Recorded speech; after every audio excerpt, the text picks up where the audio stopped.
कुछ लोग बच्चा नहीं, एक बेटा चाहते हैं। एक ऐसा बेटा जो फैमिली का नाम रोशन करे, बुढ़ापे का सहारा बने, सोसाइटी की एक्सपेक्टेशंस पूरी करे।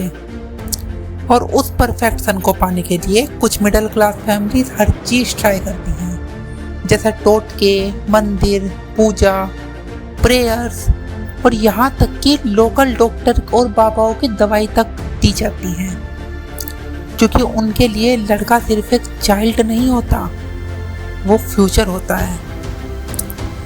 तो दोस्तों, ये कहानी है एक लड़के की, एक मिडिल क्लास फैमिली के छोटे से लड़के की। एक ऐसी फैमिली जिनकी थिंकिंग काफ़ी नैरो थी।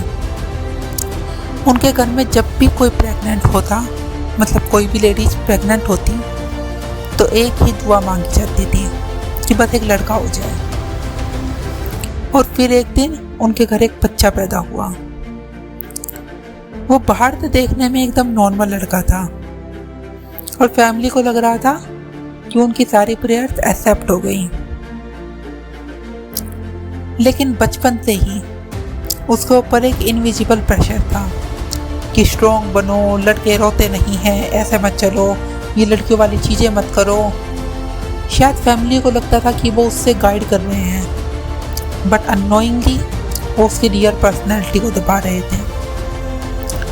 जैसे जैसे वो बड़ा हुआ, उसके अंदर एक अजीब कॉन्फ्लिक्ट ग्रो होने लगा। कभी कभी उसे लगता कि काश यार मैं लड़की होता तो शायद ज़्यादा बेटर होता। और शायद यहीं से शुरू होती है एक साइलेंट स्ट्रगल, जेंडर डिस्फोरिया।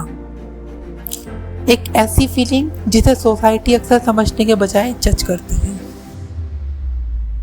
उस लड़के ने बहुत टाइम तक खुद को चेंज करने की कोशिश की, नॉर्मल बनने की कोशिश की, फैमिली की एक्सपेक्टेशंस के अकॉर्डिंग जीने की कोशिश करी। बाहर से सब नॉर्मल लगता था, स्माइल भी होती थी, कन्वर्सेशन भी होती थी, बट अंदर एक कांस्टेंट फियर था कि अगर सच पता चल गया तो क्या फैमिली एक्सेप्ट करेगी, क्या मेरे घर वाले साथ रहेंगे। और यही दोस्तों, यही सबसे पेनफुल चीज़ ये होती है कि कभी कभी रिजेक्शन स्ट्रेंजर्स से नहीं, अपनों से मिलता है। फिर जब वो लड़का एडल्ट हुआ, फाइनेंशियली इंडिपेंडेंट हुआ, तब उसने अपनी फैमिली को सच बता दिया कि उसे अपनी आइडेंटिटी चूज करनी है। लेकिन जिस फैमिली ने एक बेटा पाने के लिए इतनी प्रेयर की थी, वही फैमिली उसकी रियलिटी एक्सेप्ट नहीं कर पाई। उसके पेरेंट्स ने उसे समझने की जगह उसे डांटा, उसे नेचर के अगेंस्ट बोला।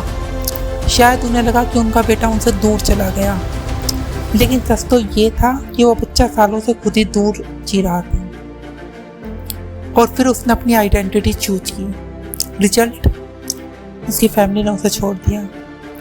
शायद इसलिए नहीं कि वो बुरा इंसान था, बल्कि इसलिए क्योंकि वो उनकी एक्सपेक्टेशंस जैसा नहीं निकला। तो हम अक्सर कहते हैं कि फैमिली अनकंडीशनल होती है, लेकिन रियलिटी में कई लोग सिर्फ तब तक एक्सेप्टेड फील करते हैं जब तक वो एक्सपेक्टेशंस को फॉलो करते हैं। और जैसे ही आइडेंटिटी, पर्सनैलिटी या ड्रीम्स एक्सपेक्टेड वर्जन से अलग हो जाते हैं, तो प्यार का बिहेवियर चेंज होने लगता है। तो मेरी इस वीडियो का मोरल ऑफ द स्टोरी यही है कि हर चाइल्ड को एक रोल नहीं, एक सेफ स्पेस मिलना चाहिए।